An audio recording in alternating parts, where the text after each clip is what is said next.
सभी को नमस्कार। आज बात करते हैं महाद्वीप और महासागरीय भागों की उत्पत्ति के विषय में।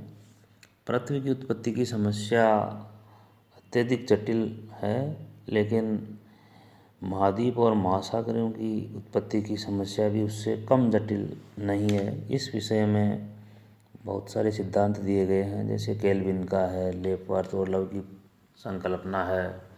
प्रारंभ में ये माना जा रहा था कि पृथ्वी गैसीय रूप में है, धीरे धीरे वो ठंडी हो गई, कुछ भाग उसके ठंडे होने से संकोचन पड़े और कुछ भाग ऊपर उठे और कुछ नीचे धंस गए, जिससे नीचे धंसे हुए भाग महासागर और ऊपर उठे हुए भाग महाद्वीप कहलाए। इसी प्रकार चतुष्फलक की परिकल्पना की गई थी और फिर विस्थापन सिद्धांत आया। तो विस्थापन सिद्धांत की महाद्वीप के जो विस्थापन सिद्धांत की परिकल्पना दी, वो सबसे पहले 1908 में F.B. टेलर ने दिया था, जिसका कारण ये था कि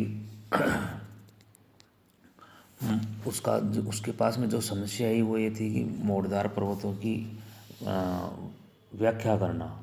उत्तरी और दक्षिणी अमेरिका के जो पर्वत है, रॉकीज और एंडीज पर्वत, उनका उत्तर से दक्षिण की ओर दिशा में फैलाव, और अल्पाइन जो पर्वत है, जिसमें आल्पस है, काकेशस है, हिमालय है, इन पर्वतों का पूर्व से पश्चिम दिशा की ओर विस्तार टेलर के सामने समस्या थी।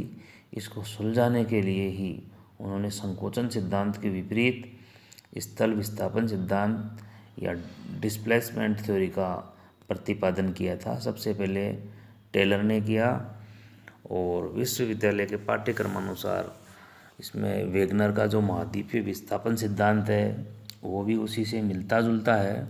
तो अपन पढ़ेंगे वेगनर का महाद्वीपीय विस्थापन सिद्धांत। वेगनर एक जर्मन का प्रसिद्ध जलवायुवेत्ता था, जिन्होंने अपने सिद्धांत का प्रतिपादन 1912 में किया, परंतु इसका विवेचन 1915 और 20 में हुआ, क्योंकि फर्स्ट वर्ल्ड वार के कारण से लोगों का इधर ध्यान आकर्षित नहीं हो पाया था। उन्होंने अपने सिद्धांत में महाद्वीपों और महासागरों की जो उत्पत्ति है उसमें डिस्प्लेसमेंट थ्योरी का प्रतिपादन किया है। प्रतिस्थापना सिद्धांत जिसको बोलते हैं, उसकी समस्या मुख्य रूप से जलवायु को लेकर थी, क्योंकि भूमंडल में ऐसे प्रमाण मिले हैं जिसके आधार पर यह ज्ञात होता है कि एक ही स्थान पर जलवायु में समय समय पर अनेक परिवर्तन हुए हैं। तो इस परिवर्तन के अपने पास में दो रूप सामने आते हैं।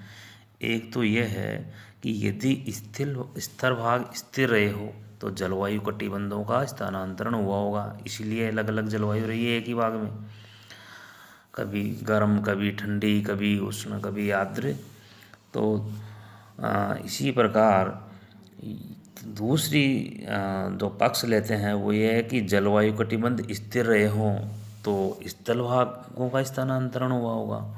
तो और वेगनर ने इसी को ही स्वीकार किया है, और इसके जो प्रधान रूप है वो इस प्रकार है कि बहुत सारे विद्वानों ने ये मान लिया कि कार्बोनिफेरस युग में सभी स्थल भाग, स्थलखंड या पूरा समस्त भाग, जो पृथ्वी का जो पार्ट है वो एक पेंजिया के रूप में था, और इसमें आंतरिक छोटे छोटे सागर थे और इसके बाहर की तरफ महान विशाल सागर था जिसका नाम पैंथालासा है। तो पेंजिया का जो उत्तरी भाग है उसको लोरेशिया बोलते हैं और दक्षिणी भाग को गोंडवाना लैंड कहते हैं। गोंडवाना लैंड में अफ्रीका, दक्षिणी अमेरिका, मेडागास्कर, भारतीय प्रायद्वीप, ऑस्ट्रेलिया, अंटार्कटिका सम्मिलित है, जबकि लोरेशिया जो उत्तरी भाग है उसमें यूरोप, एशिया और उत्तरी अमेरिका सम्मिलित है। पेंजिया में भी उसी प्रकार से जैसे अपन पढ़ते हैं, 3 परतें थी, ऊपरी भाग सियाल, मध्य भाग सीमा और केंद्र का भाग निफे। बिना किसी रुकावट के सीमा पर सियाल तैर रहा था, और कार्बोनिफेरस युग में दक्षिण जो ध्रुव था वो अफ्रीका में डरबन स्थान है उसके पास, नेटाल के पास में, उसमें पेंजिया के जो मध्य में है वहाँ पर था। इस प्रकार इन्होंने अपना जो कार्य स्टार्ट किया वो कार्बोनीफेरस युग से मान के चला इन्होंने कि पेंजिया का विभंजन आगे चलकर हुआ है। अब इनके पक्ष में कौन कौन से ऐसे प्रमाण है जिससे ये पता चले कि वास्तव में महाद्वीपों का विस्थापन हुआ है और महासागर महाद्वीप बने हैं। तो वेगनर ने ये बताया नंबर 1 कि आंध्र महासागर के दोनों तटों में भौगोलिक समानता पाई जाती है। आंध्र महासागर के दोनों तट, अब एक तरफ अमेरिका, उत्तरी अमेरिका, दक्षिणी अमेरिका और दूसरी तरफ अफ्रीका और अफ्रीका का पश्चिमी तट और यूरोप का पश्चिमी तट, इनको यदि मिलाएं तो वो समान रूप से जिग्सा फिट की तरह बैठ जाते हैं। दूसरा प्रमाण यह है, भूगर्भिक प्रमाणों के आधार पर आंध्र महासागर के दोनों तटों पर कैलिडोनियन और हर्सिनियन जो पर्वत है उनमें एक समानता पाई जाती है। तीसरा ये है कि डॉटोइट ने दक्षिणी अमेरिका के पूर्वी तट और अफ्रीका के पश्चिमी तटों का अध्ययन करके ये बताया कि दोनों की संरचना में पर्याप्त समानता है। नंबर 4 ये है कि आंध्र महासागर के दोनों तटों की समान, दोनों जो तट है अफ्रीका महाद्वीप का पश्चिमी, यूरोप का पश्चिमी तट और अमेरिका और दक्षिणी अमेरिका, दोनों अमेरिकाओं का पूर्वी तटों के जो जीवाश्म पाए जाते हैं, चट्टानों के अवशेष, उनका अध्ययन करें तो उनमें एक समानता मिलती है। 5वां यह है कि भूगणितीय प्रमाणों के आधार पर ये प्रतिपादन हुआ है कि ग्रीनलैंड 20 मीटर प्रति वर्ष की दर से पश्चिम की ओर खिसक रहा है, लेकिन 1930 के बाद में इसके परिणाम, इसके खिसकने के कोई प्रमाण नहीं मिले। 6, इसके पक्ष में यह मत है कि स्कैंडिनेविया के उत्तरी भाग में लेमिंग नामक छोटे छोटे जंतु अधिक संख्या में हो जाने पर वो पश्चिम की तरफ भागने का उनकी ये टेंडेंसी है, परंतु आगे स्थल नहीं मिलने के कारण वो जल में डूब जाते हैं। इससे यह प्रमाणित होता है कि अतीत काल में भी वो स्थल भाग मिले थे और वो जंतु पश्चिम की तरफ जाया करते थे। 7वां है ग्लोसोप्टेरिस जो वनस्पति है वो अफ्रीका, भारत, फॉकलैंड, ऑस्ट्रेलिया और अंटार्कटिका में पाई जाती है। इसका मतलब है कभी एक दूसरे से मिले हुए थे।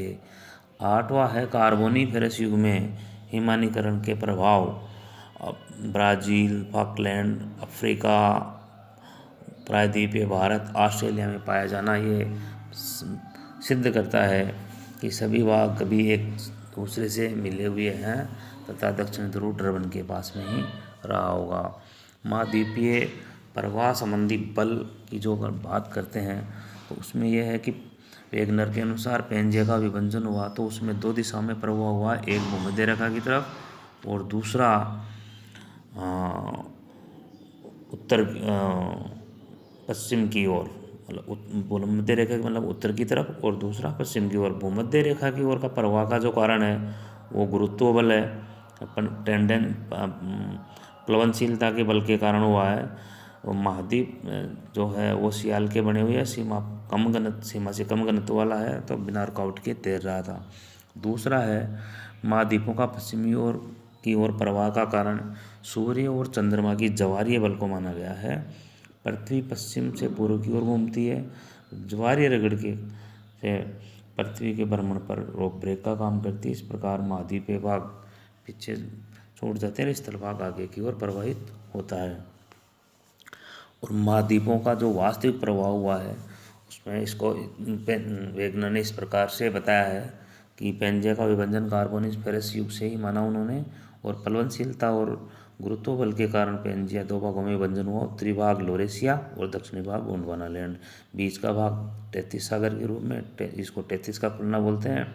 जूरासिक युग में गोंडवानालैंड का विभंजन हुआ तथा ज्वारीय बल के कारण Bharat, Madagascar, Australia, Antarctica Gondwanaland से अलग होकर प्रभावित हो गए। इसी समय उत्तरी तथा दक्षिणी अमेरिका के ज्वारीय बल के कारण पश्चिम की ओर सरके और इससे सरकने से दोनों अमेरिकाओं के बीच में आंध्र महासागर का निर्माण हुआ।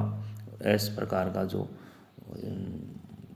आंध्र महासागर एस अक्षर का रूप उत्तरी तथा दक्षिणी अमेरिका के पश्चिम दिशा में विभिन्न दर से सरकने के कारण संभव हुआ। दोनों अमेरिकाओं के पश्चिम की ओर प्रवाह के कारण मध्य अटलांटिक कटक का निर्माण हुआ।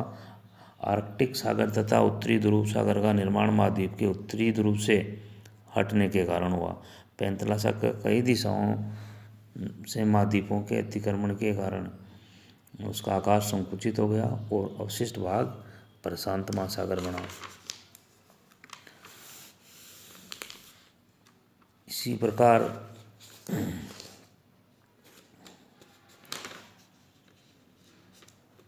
दोनों ध्रुवों की भूमध्य रेखा की ओर पर्याप्त परिवर्तन हुए। सिल्वरियन युग में भूमध्य रेखा सर्वाधिक उत्तर में थी, नॉर्वे के उत्तर से होकर गुजरती थी। टर्सरी युग में वर्तमान अल्पाइन पर्वतों से होकर गुजरती है।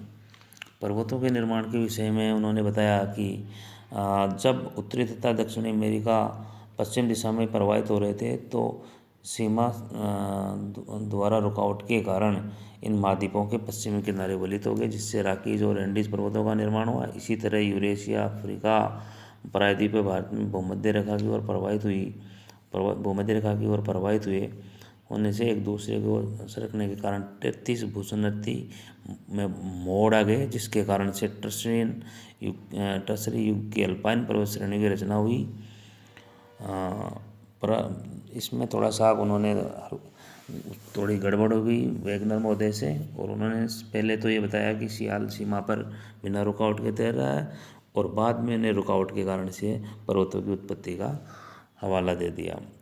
अब है समुद्र और द्वीप चापीय त्वरण की उत्पत्ति के विषय में उन्होंने प्रवाह की गति में शिथिलता का कारण बताया। जब एशिया का स्थलीय भाग पश्चिम की ओर प्रवाहित हो रहा था उस समय महाद्वीपीय प्रवाह साथ नहीं दे पा रहा तथा पीछे छूट गया, जिससे सकालीन क्यूराइल, जापान, फिलिपाइन आदि द्वीपों का निर्माण हुआ। इस तरह दोनों अमेरिकाओं पश्चिम की ओर प्रवाहित होते समय कुछ भाग पीछे छूटने से द्वीप समूह का निर्माण उन्होंने बताया। आगे इसके सिद्धांत का जो मूल्यांकन है वो इस प्रकार है। वेगनर द्वारा प्रवाहित बल की यदि बात करते हैं तो सूर्य चंद्रमा से जो ज्वारीय बल पश्चिम की ओर की प्रवाहित तभी हो सकता है जब वर्तमान में ज्वारीय बल से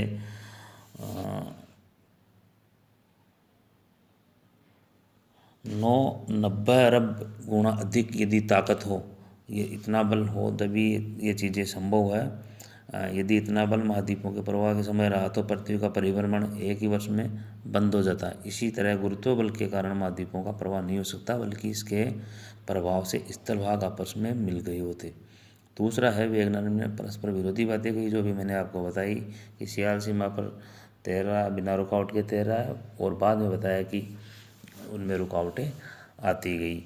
अगला है आंध्र महासागर के दोनों तट पूर्ण नहीं मिलाए जा सकते, उनकी भूगर्भिक बनावटें हर जगह मेल नहीं खाती। चौथा है वेगनर ने महाद्वीप के प्रवाह दिशा तथा तिथि का अच्छी तरह प्रकाश नहीं डाला, और कार्बोनिफेरस युग से पहले स्पेंजिया किस बल द्वारा स्थिर रहा इसके बारे में उन्होंने कुछ नहीं बताया। धन्यवाद।